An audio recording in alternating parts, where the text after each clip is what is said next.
You may travel far, far from your own native home, far away o'er the mountains, far away o'er the foam.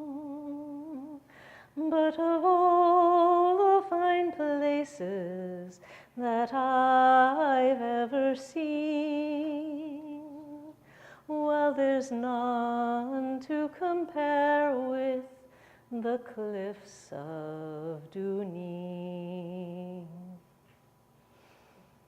I could sing that whole song for you now, but this is not a party. That's my Irish party song. I don't sing it nearly as well as Christy Moore from Planxty, who's known for singing that. And it's a lovely song, and it's very sentimental, isn't it? Does anybody know that song? Anybody else know that? Maybe I'll sing it for you later.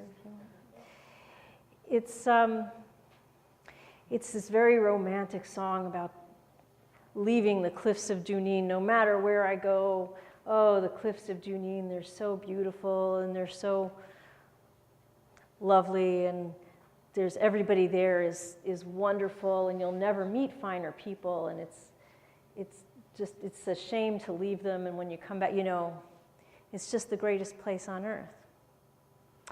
The thing is, nobody's really sure exactly where the cliffs of Dunedin are. There's a Dunedin Point, but the song tells of being able to see the towns of Kilkee and Kilrush on the west coast of Clare, but Dunedin Point is in County Kerry, and you might be able to see some of County Clare from there, but can you really see Kilkee and Kilrush? Well, it's a lovely fantasy. So there's speculation as to if it's really in Clare, or if it's really in Kerry, or if it's really in the imagination. And this is the thing. This is the thing about looking backwards.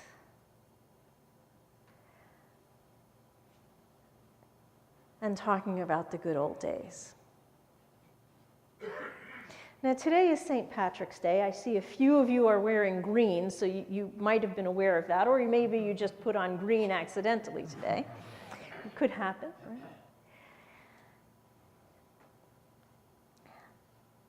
And St. Patrick's Day,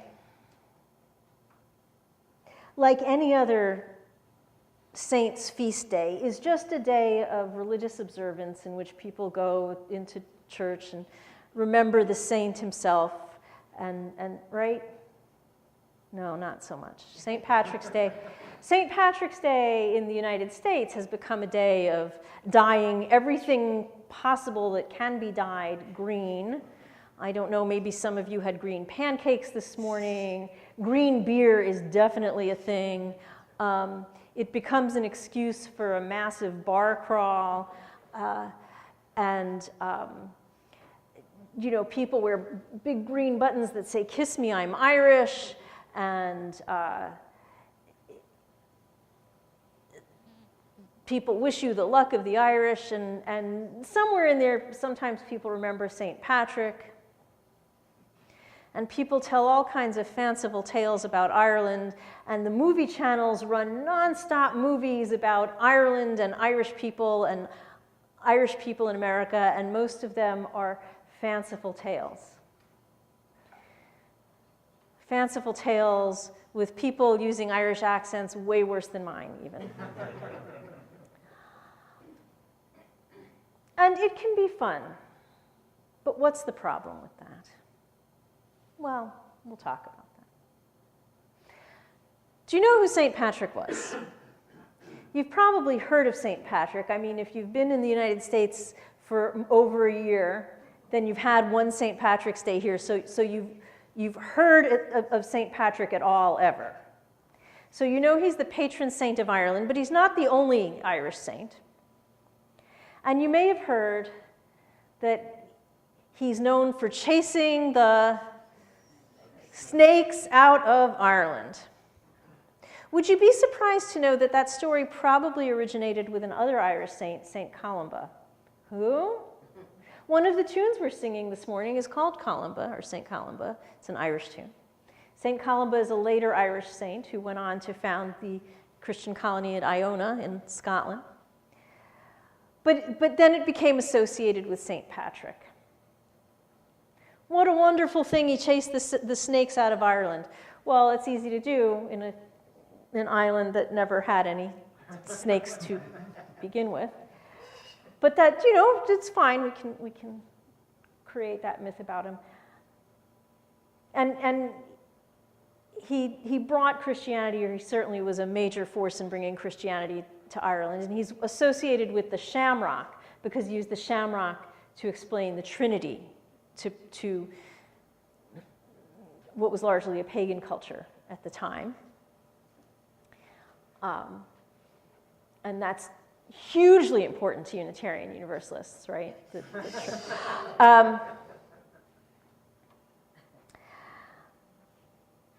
And did you know that he's not from Ireland? He was born in England or Scotland, and he was captured as a slave and brought to Ireland and escaped and went back to England, but then had this vision that he was really supposed to go and bring Christianity, and he went back, and he was active in the late 4th and early 5th centuries.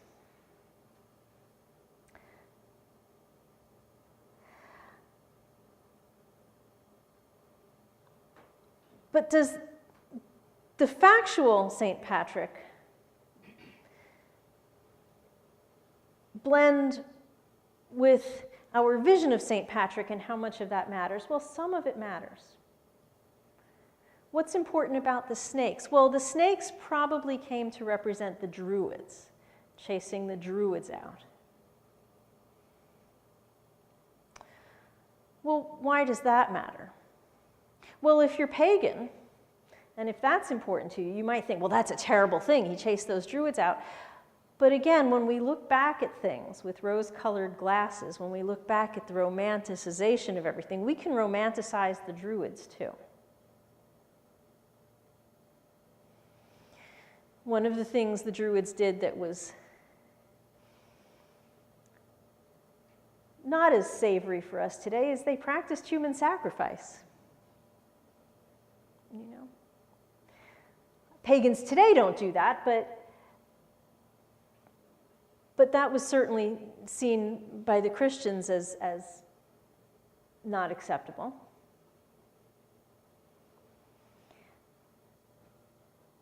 And I won't pretend that there aren't ever, that people with religious differences don't knock heads, right? So he gets associated with that. Another thing that St. Patrick might be associated with is the Celtic cross, which is this. This is at Monaster Boyce. I wanted to show you some of my own pictures of Ireland, but apart from a couple of hours in the Dublin airport a couple of years ago, I haven't been in Ireland since 1986, and my photos aren't digitalized, and I can't find them. So this is not my photo of Monaster Boyce. This is somebody else's. But it's an ancient abbey in the Boyne Valley north of Dublin. And the story has it that St. Patrick would go around, the pagans were worshiping the sun and had circles on their doors, and he would draw a cross through it. And the people would think, oh, that's what okay, the whole thing is what we're supposed to worship. He was drawing a cross through the circle, and they put the whole thing together, and I kind of like that syncretism. Personally, so that became the Celtic cross. But we know that there were people worshiping in Ireland long before them. This is from Newgrange, and these swirls, and they tend to be in threes, or carved into the rocks and the ceilings all around. And you can see that in Celtic design still today from Ireland. And of course, the shamrocks there, right? And that's all. It's beautiful, and it's romantic. And if anybody's ever been to Ireland, have any of you ever been to Ireland? You know that it is green. It is called the Emerald Isle for a reason. It is lush and beautiful and magnificent. And so, we tell ourselves these stories about, oh, how beautiful Ireland is. And we have these movies, and, all the characters always say faith in Begorra. I have never heard an Irish person say faith in Begorra. Have you? Stephen is up here shaking his head. No, I've never heard it. I've never heard it, because it's a story we tell ourselves. Would you like to learn some actual Irish phrases? I can teach you some actual Gaelic. Okay, Buchas le dia. Say Buchas le dia. It means thanks be to God. You can put that on the end of anything. Gormahagat. Gormahagat. Thank you. That's a good one to know. How about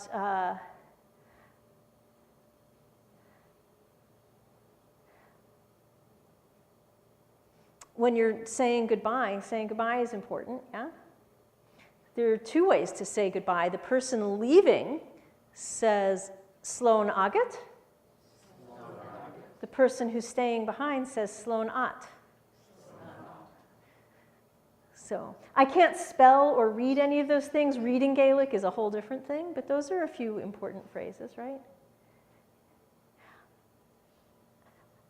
But I've never heard an Irish person say faith in Begorra, because we make stories up. One of the dangers of looking behind with rose-colored glasses and making up stories is we tend to make caricatures. We tend to make caricatures. So what are some of the caricatures we make? Well, we start to decide that all Irishmen are named Paddy. And then we call big police trucks paddy wagons. Oh. That's not very nice. Or someone says, ugh, the Irish, they all talk like they have brogues in their mouths. You know what a brogue is? It's a boot. It's a type of. Say, oh, isn't that a lovely brogue? A brogue is not an accent, it's a boot.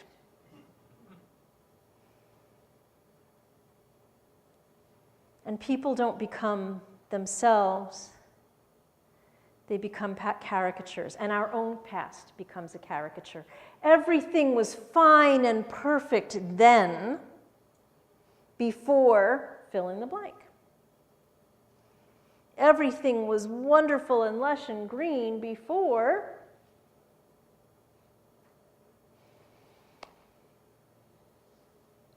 me ma'am, she was so wonderful, and everything was perfect back in the day. And we had nothing, but she made sure that we were all loved and we had whatever we needed, except for, health care and enough food and clean toilets, because there weren't any in the house, and we all shared one at the end of the street that was overflowing. And that. It's easy to forget that. It's all part of the picture.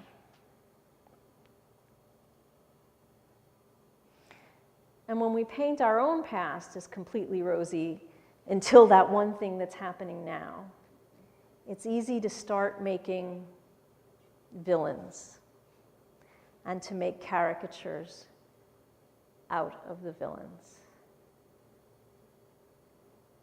Like turning druids into snakes.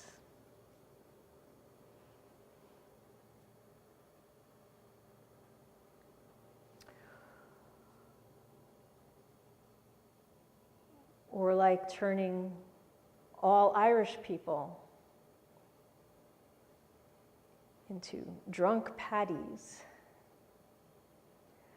undeserving of jobs and adequate housing. And if you know the history of the North, You will know that British landowners came in, brought Scottish workers in, and then turned them against the Catholic workers so that they wouldn't join together and turn against the British landowners, right? Or, say, Muslim immigrants. Everything was perfect in New Zealand before those darn Muslims came in.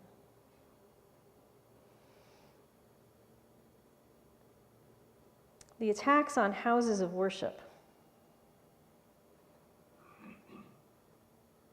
in the last few years are particularly unsettling.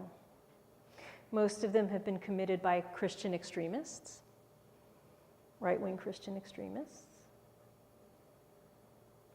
who have some vision of a perfect former time.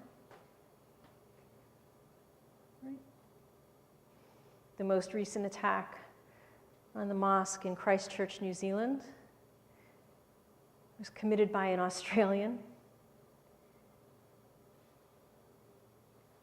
inspired, by the way, by our own president. You know, if only those Muslim immigrants were, I mean, New Zealand isn't even his own country, right? He's an immigrant to that country, but those Muslims are ruining it. And a conservative Australian senator had the nerve this week to say that it wouldn't have happened but for the lax immigration policy allowing all those Muslims into New Zealand. Because wasn't life perfect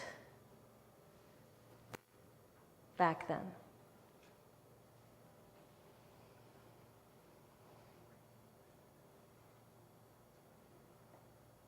So what are the fairy tales that we tell ourselves? Padre Gotuma, who, by the way, is a queer Irish Catholic poet from the north of Ireland, who does work, interfaith work, and all kinds of really interesting things. And I'm going to get to take a class with him this summer. I'm very excited.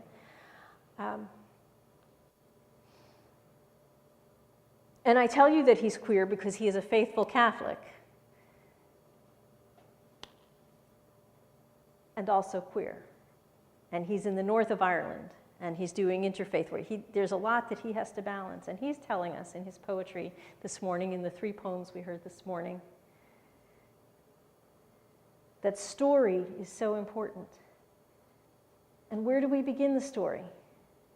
Where do we begin? With the person going out or the stranger coming in?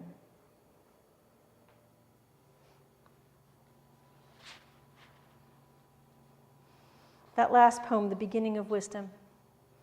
The beginning of wisdom was when I learned the difference between believing in the truth and telling the truth about belief.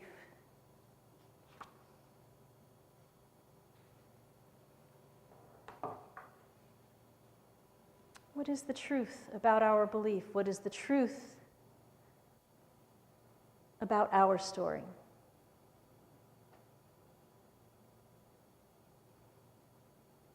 Can we have fun with St. Patrick? Can we hold on to that story of St. Patrick chasing the snakes out of Ireland? Sure we can. Sure we can. If it has meaning to you, if you like it. But what's dangerous to do with it is to turn that into our icon, to turn that into our idol.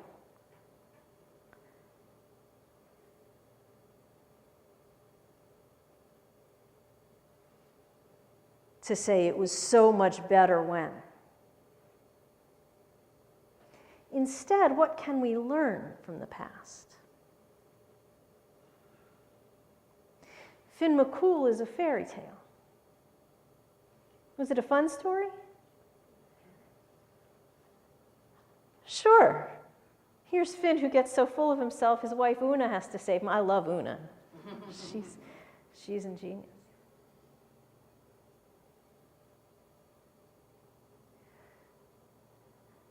But we could take that and say, isn't Finn so smart? Well, Una's really the smart one. And didn't he even defeat Ben and Donner?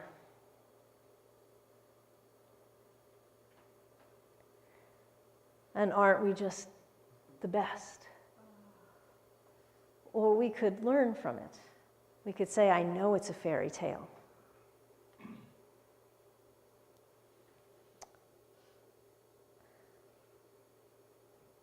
Maybe I shouldn't get so full of myself the way Finn did. So what are the rosy bits that we're looking back on in our own past that aren't serving us well?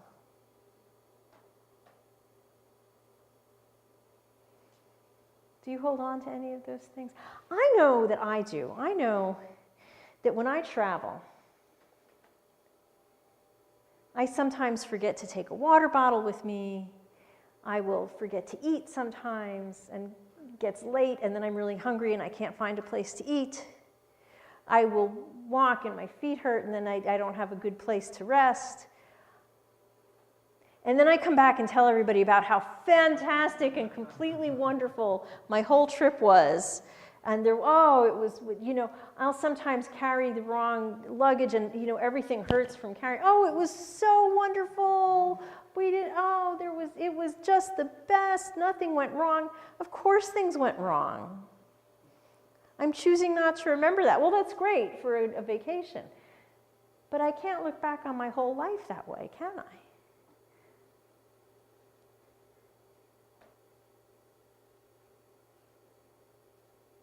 And that's true individually, and that's true as a congregation as well. Things were so much better when.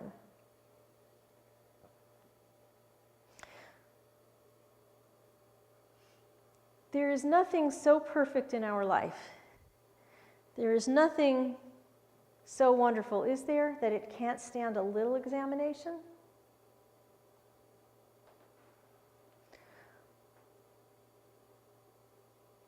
What can we learn from those things? How can we tweak them? How can we make them even better?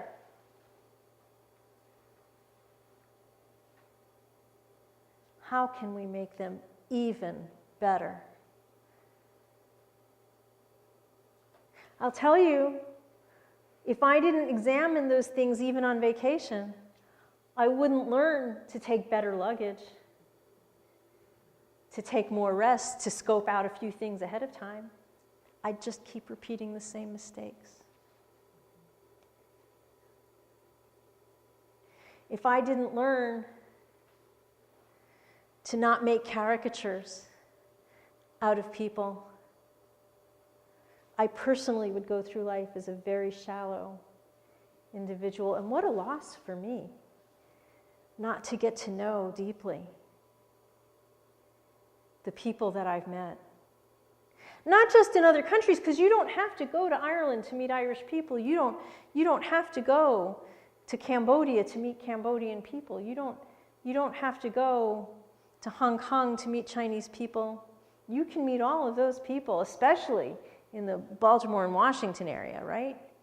You can meet all people from all around the world right here.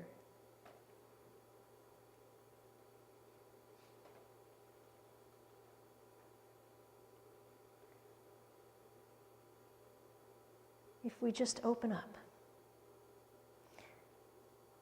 And Buchus Lydia, thanks be to God, that there is a whole world, a whole depth inside each one.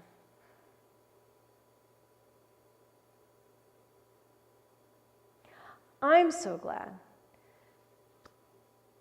to know each one of you and to experience this congregation in depth. I know that you're glad to know each other and to be a part of this congregation.